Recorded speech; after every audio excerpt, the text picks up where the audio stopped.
Bonjour, je m'appelle Catherine, je suis la directrice de l'ASB l'Odyssée et l'ASB l'Odyssée accompagne des jeunes et un peu moins jeunes à se remettre en projet, à redevenir acteurs de leur avenir,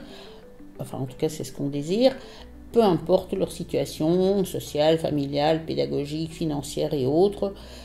Et nous accompagnons bien évidemment principalement des jeunes issus de milieux défavorisés, en grande précarité, et qui pensent que l'école n'est pas spécialement faite pour eux, alors que nous on est convaincus que l'école elle est faite pour tout le monde, ou en tout cas apprendre c'est permis à tout le monde.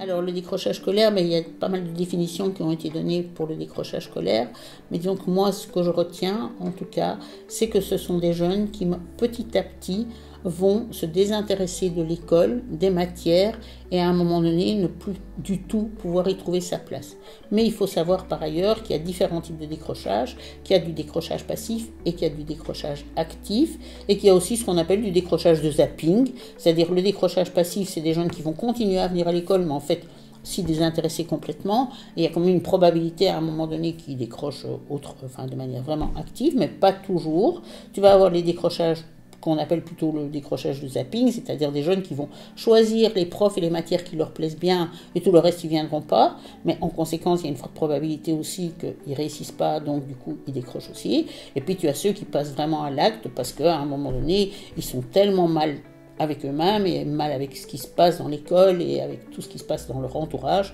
et ils décrochent complètement, et là c'est vraiment du décrochage totalement actif.